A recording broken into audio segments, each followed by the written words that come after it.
Hey guys, I'm filming this on March 27, 2026 to tell you how my XCO race went.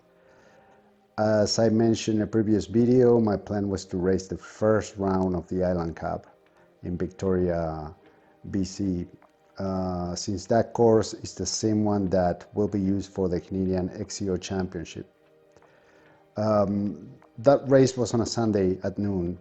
The city is actually Langford, BC, it's not Victoria. But anyway, this is a city in Vancouver Island, so I decided to travel by car and leave a few days early, just in case there were any issues with the ferries. So I left home on Thursday morning that week. Overall, the drive there was fine, although near the summit of the connector between Kelowna and Merritt, I ran into a lot of ice. Just to give you an idea, this highway has 2 lanes in each direction, but it's a mountain road, and the summit is over 1,700 meters high. So in winter, the weather can change really quickly and become pretty unpredictable. The day before, there had been a snowstorm with strong winds, which caused several accidents. So yeah, the road was a bit sketchy at times, but other than that, I didn't have any major issues. Once I got to Lower Mainland, everything was smooth, and after taking care of something I had pending, I headed straight to the ferry. This was my first time taking this ferry, and honestly, I thought the service was really good. There are sailings every hour connecting Vancouver and Victoria, which is super convenient. I arrived late on Thursday, so I wasn't planning to go to the course that day, but on Friday, I spent pretty much the whole day there. On both Friday and Saturday, there was another mountain bike event happening. Not a regional one, like the Island Cup, but a national level race called the Canada Cup, where U23 and elite riders compete. On Friday, I got to watch a few of the younger categories while I waited for the course to open for practice. Originally, my plan was to ride that day and rest on Sunday, but I had to change plans at the last minute. The course only opened at 6 p.m. on Friday, so I didn't really have much time to practice. I barely managed to squeeze in one lap before it got dark. Even though I already had a general idea of the course from online previews, I wanted to make sure there weren't any tricky features or technical sections, especially since I'm riding a hardtail, you can see here. And overall, it was pretty much what I expected. Everything except the top of the course, where there are two pretty steep rock slabs.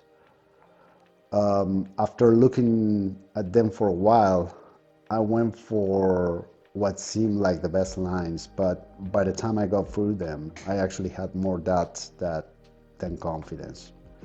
That's when I realized I'd need to come back on Saturday and get more practice in. To give some context, I don't think the course is particularly difficult, and those laps are actually nothing compared to what I'm used to right here in Kelowna. The difference is that back home, I ride an enduro bike with 160 mil of travels front and rear, whereas here I was on a 100 mil fork with a 32 millimeter step cut stanchion, so it's a big difference.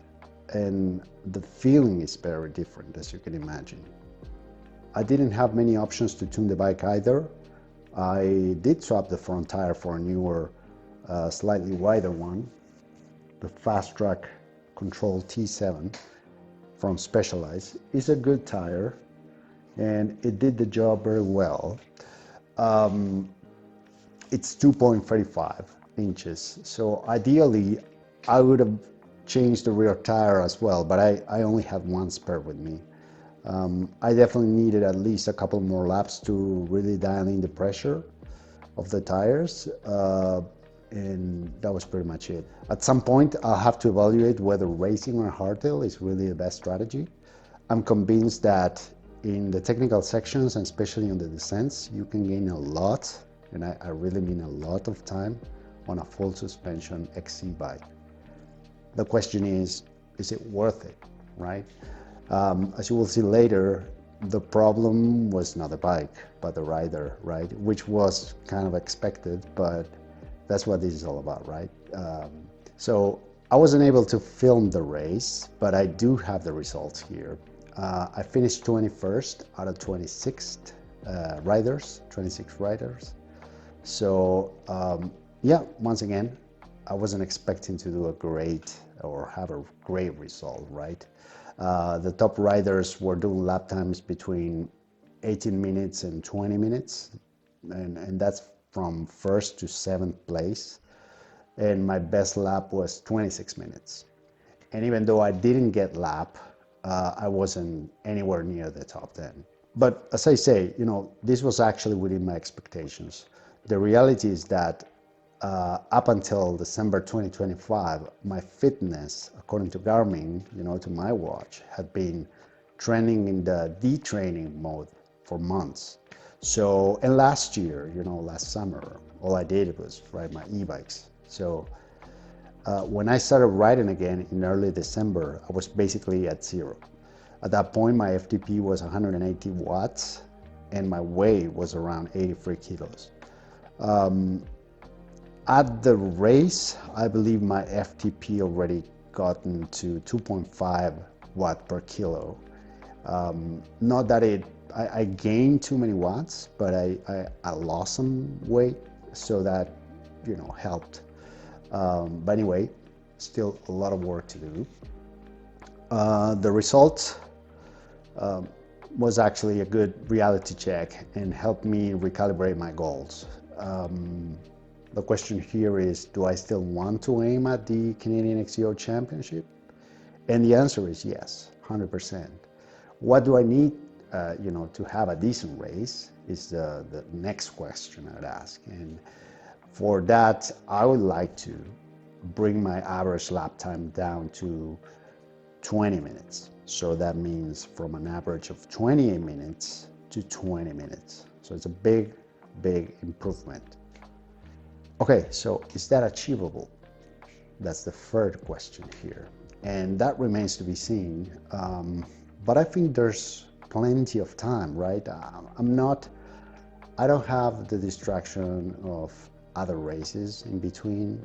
If I plan this, I have more than 4 months to bring, whatever my FTP needs to be up to a more decent level, lose some weight as well. That's obviously the other part of this, getting healthier. That's the New Year's resolution, right? So that's what this is all about.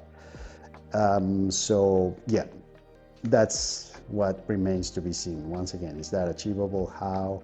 So in my next video, I'll talk about what my strategy is to prepare for the national championships, what progress I've made since that race in Langford, that was now 2 weeks ago, and what's going to happen to the hardtail. Am I going to race on this bike? Out of the 8 minutes that I need to improve, I'm pretty sure I can reduce 1 minute just with a different bike. But the biggest part lies in me, in the effort that I can do to get better. So if I'm not willing to do that, or if I'm not progressing as fast, does it make any sense to actually get a better bike for the race? Big question, right? And what bike would I get? So for now, that's all I can tell you. It's been a fun week in Victoria and Langford. And once again, watching the pros race and everything. I love cycling. That's why I do this. And I enjoy staying at the venues, at the race venues, and looking forward to the next one, really. But there's a lot of work to do. So yeah, I'm gonna start working on it. I actually started working on it the day after I came back here. So I'm gonna talk about that in my next video. So for now, that's all I have. But thank you very much for watching. I hope the video was interesting to you, and I'll see you in a few days with another video about my journey towards the Canadian XCO Championship. See you.